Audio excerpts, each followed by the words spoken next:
तो आज हम डैड्स मूड में बात करने वाले हैं 2016 की द अनटेम्ड की मूवी। बहुत ही ज़्यादा डिस्टर्बिंग स्टोरी के साथ बहुत ही ज़्यादा साइकोलॉजिकल है और ये आपके दिमाग में बैठ जाएगी अगर आप इसे कंटिन्यूसली वॉच करेंगे। तो अगर हम IMDb की बात करें तो 6.1 की रेटिंग मिली है। रॉटन टमाटो से 86 की रेटिंग देता है और साथ ही साथ गूगल प्ले वालों को ये बहुत ज़्यादा पसंद आई है। मूवी में स्टार्टिंग में आपको एक लड़की दिखती है जो कि एक अननोन क्रिएचर से मज़े ले रही है और उसके बाद उसे कोई आवाज़ लगाता है। फिर एक बूढ़ी उस कमरे में जाती है जहाँ उसे वो लड़की नहीं दिखती, लेकिन उसे वहाँ पे कुछ खून दिखता है, यानी कि प्लेजर लेते हुए उसने उसको हर्ट कर दिया उस क्रिएचर ने। कुछ सीन बाद उसके बाद वो लड़की अपनी बाइक स्टार्ट करते हुए अपनी कमर में खून देखती है और उसके बाद वो वहाँ से हॉस्पिटल चले जाती है जहाँ उसका इलाज एक लड़का कर रहा होता है। मूवी के नेक्स्ट सीन में फेबियन को दिखाया जाता है जो अपनी वाइफ के साथ इंटिमिडेट हो रहा होता है, लेकिन इस इंटिमिडेशन के साथ वाइफ को बिल्कुल भी मज़ा नहीं आता और उसका पति उसे फुली सेटिस्फाई नहीं कर पाता। मूवी में ये सीन दिखाया गया है और फिर वो शावर लेने चली जाती है जहाँ वो मास्टरबेट करती है और अपना सेटिस्फेक्शन पूरा का पूरा वहाँ उतारती है और वो काफ़ी असंतुष्ट है अपने पति फेबियन से। नेक्स्ट सीन में फेबियन कुछ दोस्तों के साथ पब में गया रहता है जहाँ वो अल्कोहल पीता है और वहाँ फेबियन का भाई भी आया हुआ रहता है। उसे वो अट्रैक्ट करता है और मूवी के नेक्स्ट सीन में फेबियन का ही पत्नी का भाई उसके साथ इंटिमिडेट हो जाता है, यानी कि वो एक गे है और उसे लड़के पसंद है। फेबियन को लड़के पसंद थे और इस वजह से वो अपनी वाइफ को सेटिस्फाई नहीं कर पा रहा था।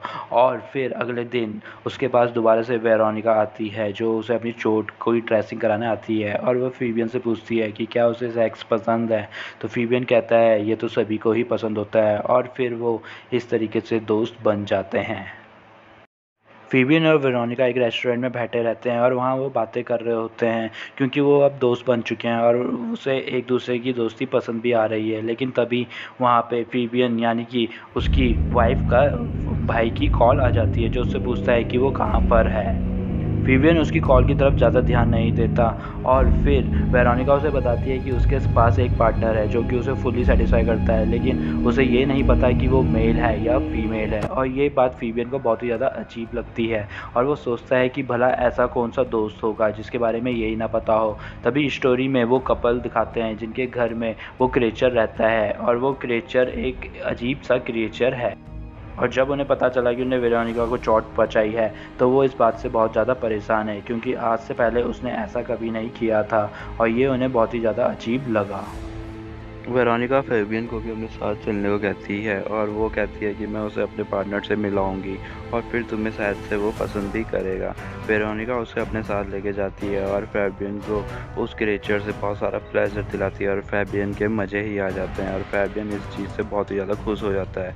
उसके बाद वो एक पार्टी में भी जाते हैं जहाँ वो बहुत सारा इन्जॉय करते हैं और अलेक्जेंडर का हस्बैंड जब उसे देखता है फेबियन को तो वो उसकी खुशी देख नहीं पाता। फिर फेबियन टॉयलेट जाता है वॉशरूम में और अलेक्जेंडर का हस्बैंड भी वहाँ चले जाता है और वो फेबियन को छूता है, उसे किस करने लगता है, लेकिन फेबियन उसे मना कर देता है और इस बात से अलेक्जेंडर का हस्बैंड जो था वो बहुत ज़्यादा परेशान हो जाता है और वो अगले दिन उससे मिलता है और उससे पूछता है कि आखिर उसे हुआ क्या है।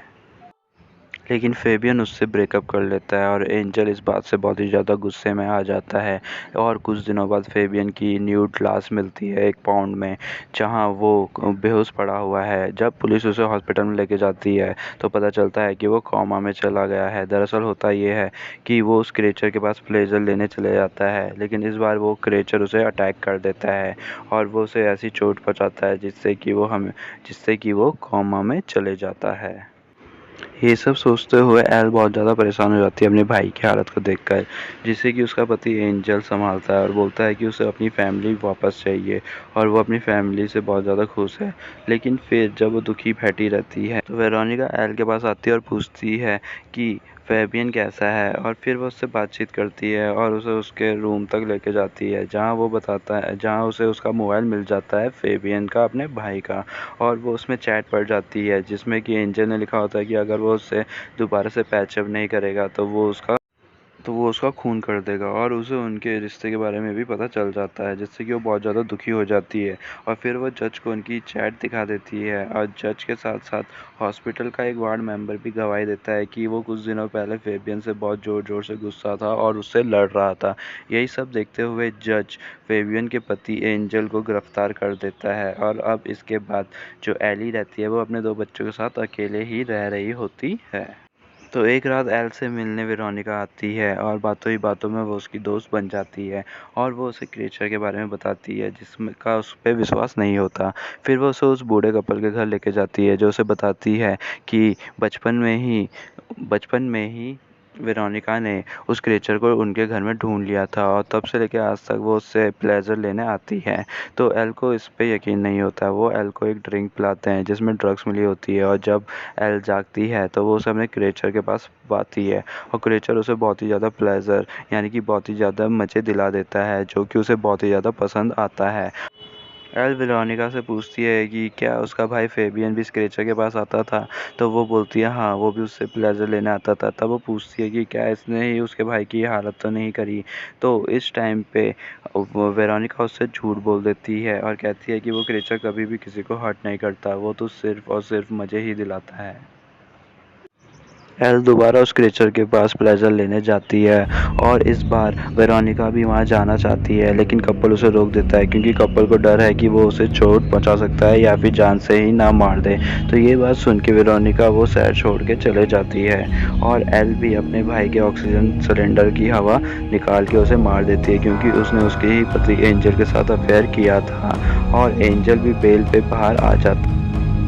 पे बाहर आने के बाद एंजल को इतना गिल्टी होता है कि वो सुसाइड करने की सोचता है और सुसाइड करना भी चाहता है, लेकिन फिर बीच में उसके फादर आ जाते हैं जो कि उसे रोक देते हैं और उसे मना कर देते हैं या फिर उसकी जान को वो बचा लेते हैं। और इस तरीके से इसके बाद एंजल जो है वो एल के पास जाता है और उसे लगता है कि जब वो जेल पे था तो वो किसी और के साथ इंटिमिडेट हो रही थी। तो वो गुस्से में उसे बहुत ज़्यादा मारता है। वो अपनी जेब से बंदूक भी निकाल देता है उसे मारने के लिए, लेकिन अचानक से गोली चल जाती है और वो खुद ही इंजर्ड हो जाता है। और फिर वो मदद के लिए बोलता है एल को कि वो उसे हॉस्पिटल पहुँचा दे। एल उसकी मदद करने को तैयार हो जाती है और वो उसे गाड़ी में बिठा के चले जाती है, लेकिन वो उसे बूढ़े कपल के पास लेके जा रही होती है यानी कि उस क्रेचर के पास। और जैसे वो दरवाज़ा खोलती है तो उसे वहाँ पे वेरोनिका की डेड बॉडी दिखती है। यानी कि सीन में दिखाया जाता है कि वेरोनिका एक आदमी से मिलती है जिसके साथ वो रात को इंटिमिडेट हो जाती है, लेकिन उसे उस आदमी के साथ बिल्कुल भी मज़ा नहीं आ रहा होता है। तो इसका मतलब वो वापस उस क्रेचर के पास आ गई थी, लेकिन क्रेचर ने तो उसे मार ही डाला था। और फिर उसके पास वहाँ पे जब एल अपने पति को भी छोड़ देती है तो वो उसे भी मार देता है। एल बूढ़े कपल के साथ उन दोनों डेड बॉडियों को एक गड्ढे में डाल देते हैं जहाँ वो देखते हैं कि वहाँ ऑलरेडी बहुत सारी डेड बॉडियाँ पड़ी हुई हैं। यानी कि बहुत टाइम से लोग वहाँ उस क्रेचर से प्लेजर लेने आ रहे थे। वो क्रेचर एक एलियन था जो कि एक मेटियोर से वहाँ आ गया था और लेकिन वो बड़ा प्लेजर सही देने हुआ है। वाला एलियन था, लेकिन वो जल्दी इंसानों से बोर हो जाता था और उन्हें मार देता था। एल उसी के साथ अपना प्लेजर लेना चाहती थी, लेकिन वो बोर ना हो जाए इसलिए वो अलग अलग इंसानों को उसके पास लाती रही और वो उन्हें मारता रहा। तो इसी तरीके से ये मूवी ख़त्म हो जाती है। तो आपका हमारा मूवी एक्सप्लेनेशन कैसा लगा हमें कमेंट बॉक्स में ज़रूर बताइए। साथ ही साथ चैनल को सब्सक्राइब करना और शेयर करना तो बिल्कुल मत भूलिए अपने मूवी लवर्स दोस्तों के साथ। और हमारी प्रीवियस एडल्ट की 23 एपिसोड वाली सीरीज़ को देखना बिल्कुल ना भूलिए, यानी कि 23 × 10, यानी कि आपको वो मिलती है 230 एडल्टहुड से पूरी की पूरी जुड़ी हुई वेब सीरीज़ें और मूवीज़।